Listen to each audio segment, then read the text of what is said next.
Welcome to the C-Suite Mentor, the place where you will learn the tools, strategies, and mindset to scale your business sustainably and build a lasting legacy. I'm your host, Theresa. As a fellow CEO, I understand what it takes to scale a business to 7 and multiple 8 figures. It's not necessarily what you might think. It requires a complete shift in how you think, strategize, and execute key actions in your business. My mission is to help CEOs step back into the driver's seat of their business by optimizing their operations, empowering their team, and staying in total alignment with their big vision. So, are you ready to exchange everything that hasn't worked for strategies that will? You're in the right place, so let's go. Hello, and welcome back to another episode of the C-Suite Mentor Podcast. I am your host, Theresa, and today I wanted to talk about creating real transformation in your business. What does that look like? And I'm going to give you some things that you can do to really focus on creating transformation. We've talked a lot about navigating uncertainty and navigating challenges and navigating crisis. And now we're going to talk about taking all of that and creating real transformation. Because the truth is, in your market, in your business, in your community, you can choose to create the transformation, or you can get out of the way and sit back and wait for someone to create it for you. I don't know about you, but I'm one of those people that would rather create the transformation and create the change for my business, for my team, than having someone do it for me, right? If you're listening to this, I know you agree with me. So I wanted to talk about really what this looks like.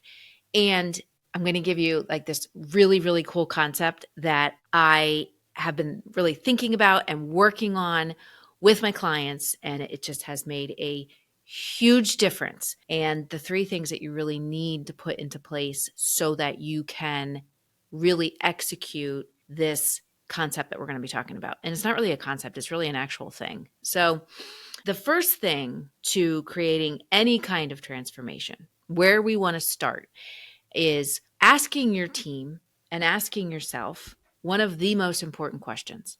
And that question is, where are we stuck? Where are we stuck? Where have we slowed ourselves down?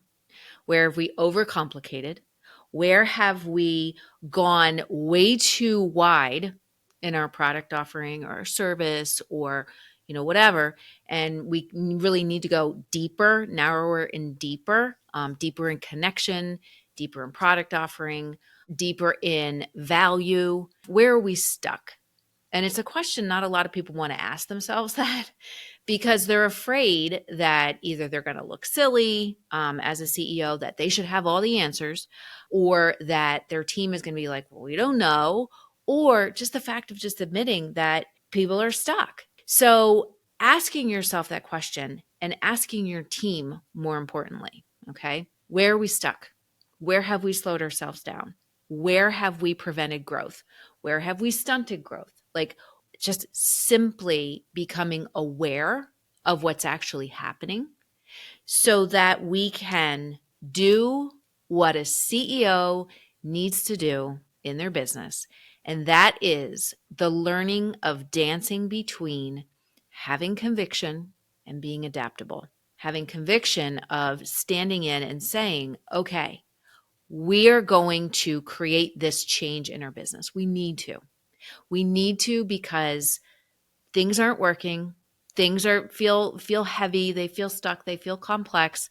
Or maybe even we've seen rapid growth and we don't have the foundation underneath us to be able to support that growth. All right. So it can go in a bunch of different directions. So asking ourselves this question enables us to really start to lean into that dance that we need to make between the conviction and the adaptability. I think it's better and it leads itself more to a progressive environment when we get our team involved. If something's not working, asking them, what is it? Like, where are we holding ourselves back? Where are we keeping ourselves stuck? That opens up the conversation to have ideas, creative ideas come out, diverse ideas come out. different perspectives from different people on our team. You might have people that have worked in other industries that might have a really cool idea about something that has been holding you back that you could change, right?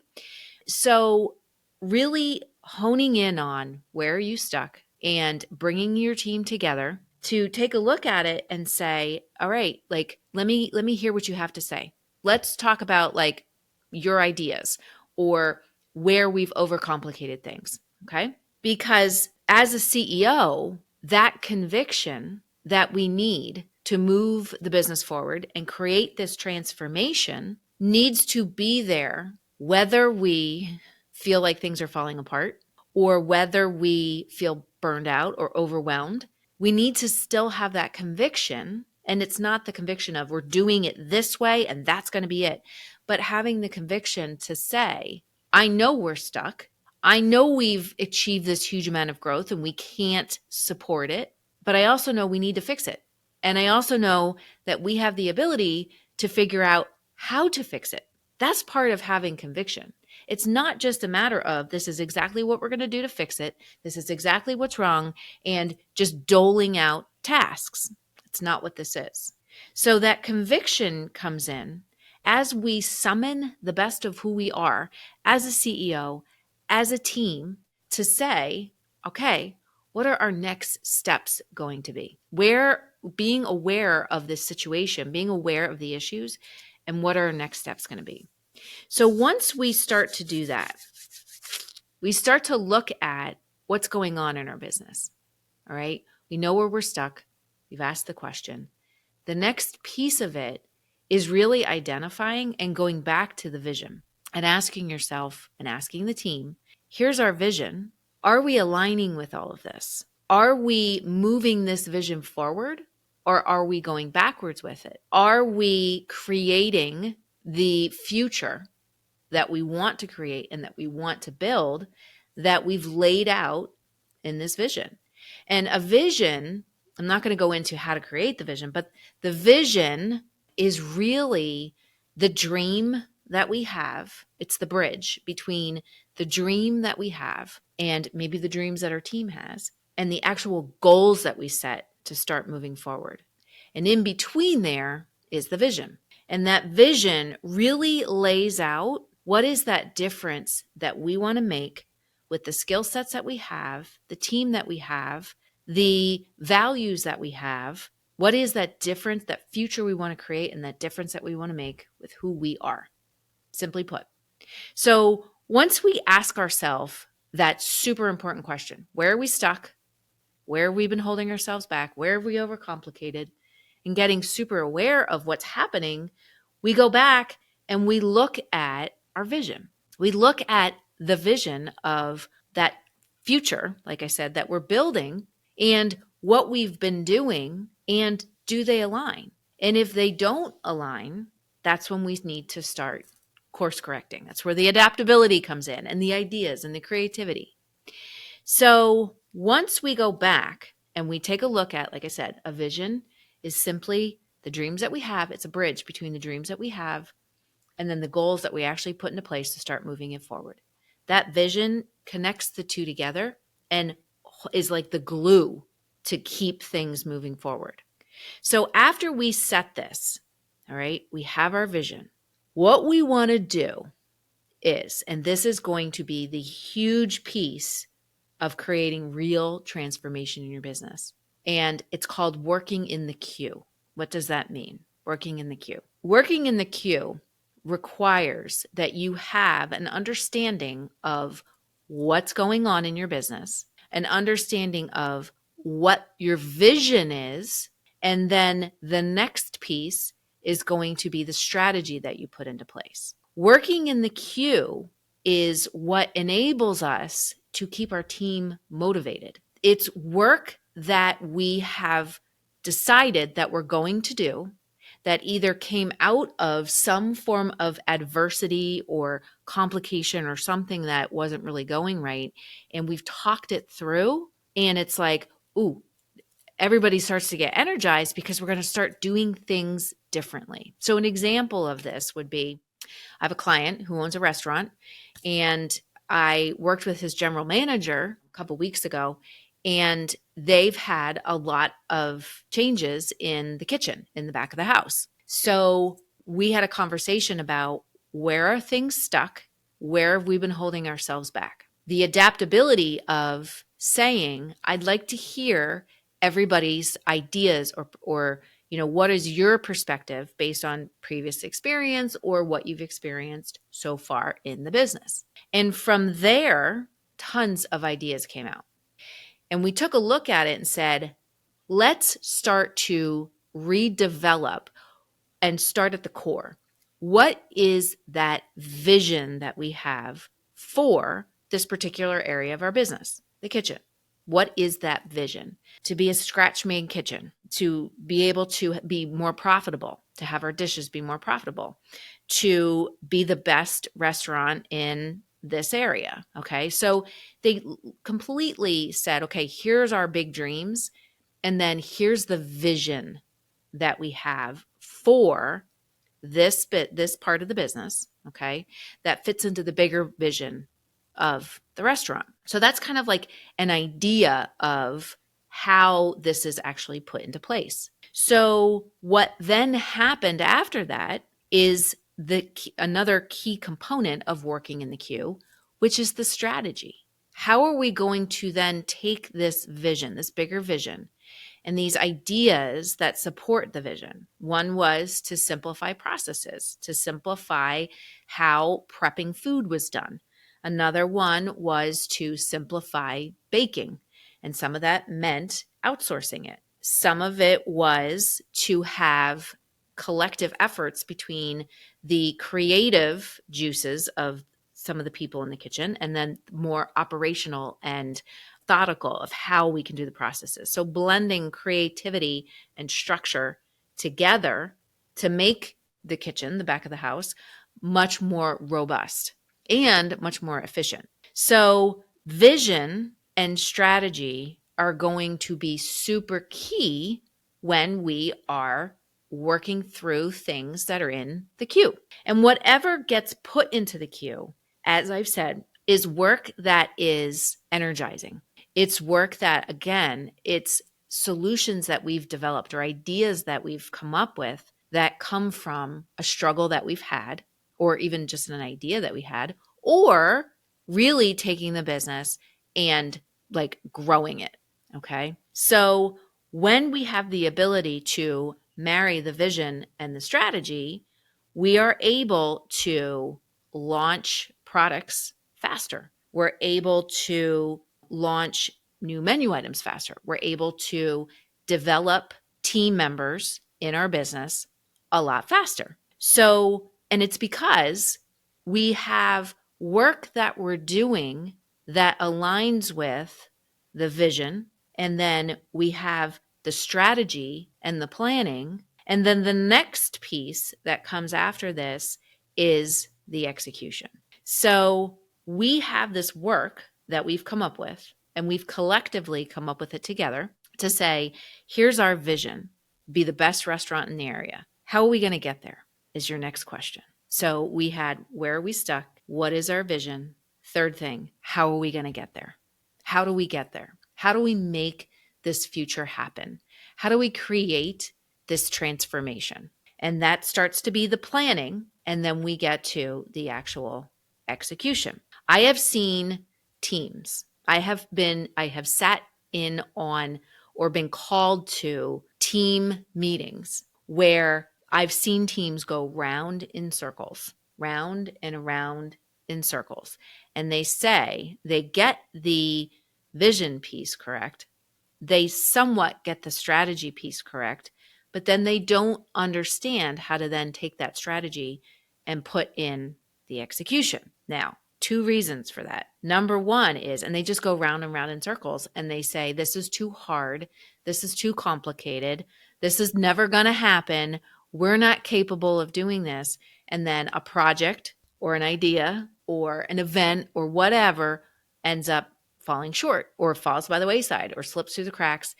And when that happens, that's when the dysfunction on the team starts to happen. People get frustrated because they started working on a project, the execution wasn't aligning with the planning that was done, and they get confused as to exactly what they're supposed to do, but they also get frustrated because things don't come to fruition. So the best thing that you can do is, number one, make sure that you have the very clear strategy as far as how you're going to do it, and making sure that everybody is taking ownership of different pieces of the strategy. And then the next piece is to make sure that when you're putting together your execution, that it aligns with whatever that strategy is. And each person that's handling a piece of that project, whether they're doing the actual executing of the tasks or they have somebody on the team doing it, it's being managed. Okay. So another key thing that's important when we are working in the queue and doing all of this is to make sure that we understand timing. Make sure that we understand that it really requires to understand timing and how long it actually takes to do something. Again, I've sat in on meetings where people think it takes 5 minutes to write an article. Or I've been in meetings, and it might now with AI, but there's still a bit of figuring out the prompts and everything that you have to do with it. I've sat in meetings with people who think that tasks or that goals are tasks. So if the goal is to create a full content calendar that can be executed, they think that's a task and that it's going to take 5 minutes, right? So it's really understanding, once you have that strategy set and you understand the different tasks that need to happen to really to bring stuff to completion, you have to understand timing. Because with timing, and again, this is why I've seen teams go in circles, all right? Because somebody thinks that they need to move at the speed of light and that everything needs to be done immediately. And I worked with a chef one time, and that's how she was. She thought that, okay, here's the project. Here's what we want to do. Here's the project. Here's the task. It needs to be done in 5 minutes. And she was very much like, why isn't this done? Why isn't this done? Why? Because it took too long. Like, the individual tasks take a little bit to do. Plus, things need to be scheduled out on people's calendars. So really understanding that timing of tasks, priorities, and people. So when we look at that, and let's break that down. So if you have an expectation that you want things done in a certain time and it's too slow, then the team loses momentum, and the motivation starts to suffer. And then also a lot of times projects will fall by the wayside because it's moving too slow. So when it moves too slow, we need to make sure that we have the right people working on the right things. And if something isn't flowing right, we can go back and we can course correct to make sure that it's moving at a very even paced. If it moves too fast, all right, so if we're expecting for things to move too fast, then what happens is frustration sets in because people feel like they're failing. They feel like that they can't keep up, they can't keep the pace, that they're the ones that are holding the project back, that they're the ones that are holding the business back. So again, projects end up imploding. And I've seen that happen. I use that example where the chef thought that projects should be done in 10 minutes. It just doesn't work that way. So again, the biggest thing that we want to do, or the three biggest things that we want to do, is make sure that we have our vision very clear. We have an aligned strategy. All right. So our vision is, how do we get there? All right. Where are we stuck? How do we get there? That's our vision. And then taking intentional or putting intention behind what we're doing, which is our strategy and our planning.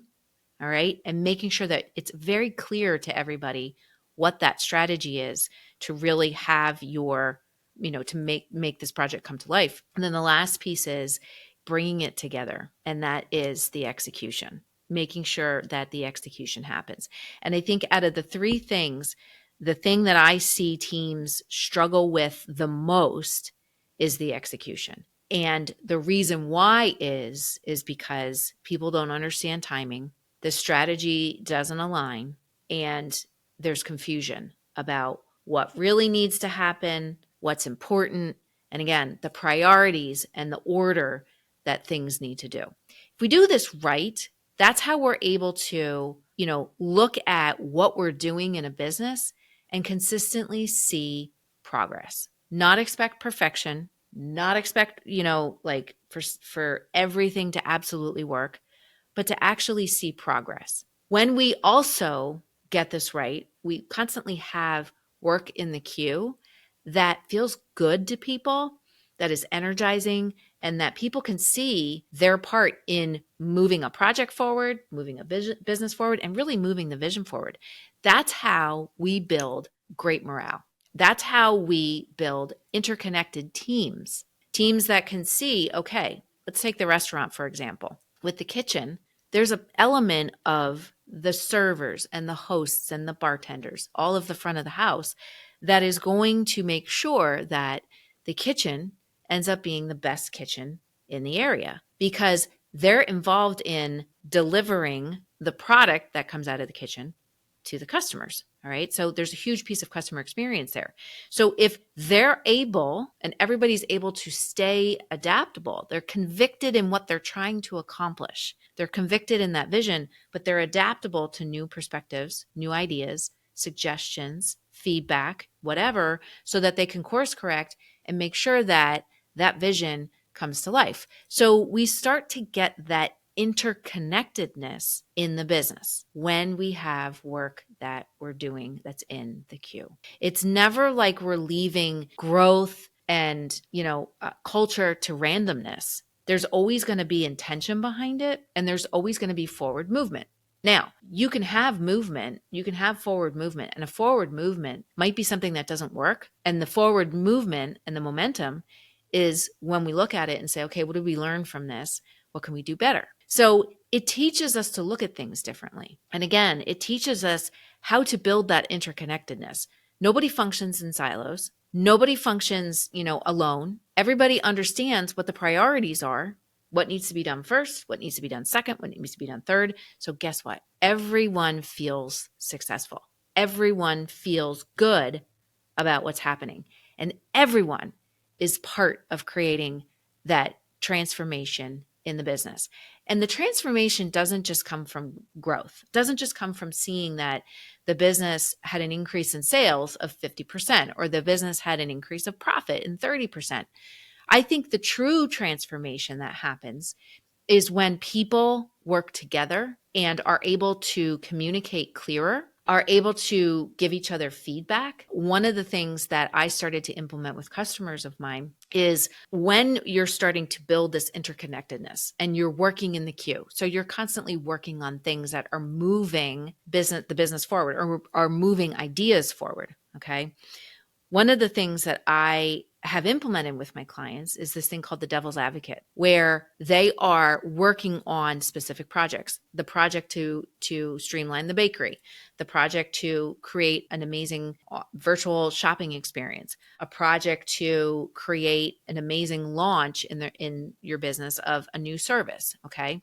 So when they're working on it, the devil's advocate, the job of the devil's advocate, which is another employee, is to actually give feedback and purposely poke holes in something. And everybody starts to understand that this is actually their role so that they can continue to improve these ideas or get the projects running faster or, have processes work better. It's their job to do it. It's not personal. There's nothing negative behind it. The idea is to make things better and to consistently be working on things that energize people, that move ideas forward and continue to innovate the business and not just have it sit stagnant or not just kind of do the same thing you've always done for the past 10 years and to not just be sitting there doling out tasks to people. It's intended, and all of this working in the queue is intended to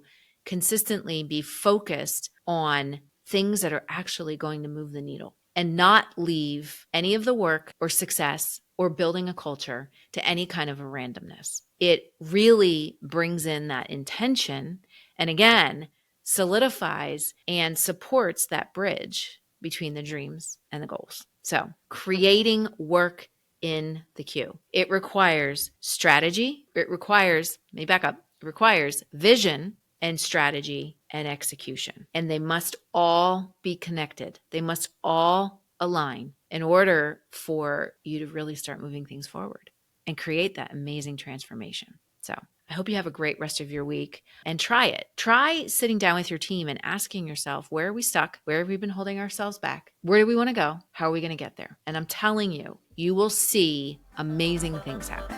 All right. Have a great rest of your week, and I will see you soon. Hey there. Thank you so much for listening. If you found value on the show, please follow the podcast so you never, ever miss an episode. And I would love, love, love if you would leave a review on Apple Podcasts or Spotify for me. Even better, share the show with a fellow business owner ready to step fully into their CEO leadership role. Because right now, more than ever, the world really needs next level leaders. And by the way, did you know you can text me all your questions and get real-time feedback? You absolutely can. Just text the word CEO to me at 610-215-2838 to get connected. One last goodie for you before I go. If you're ready to scale your business and have a co-creator working right by your side, my C-Suite Mentor Program may be perfect for you and your possible new second in command. Just visit thecsuitementor.com to get started.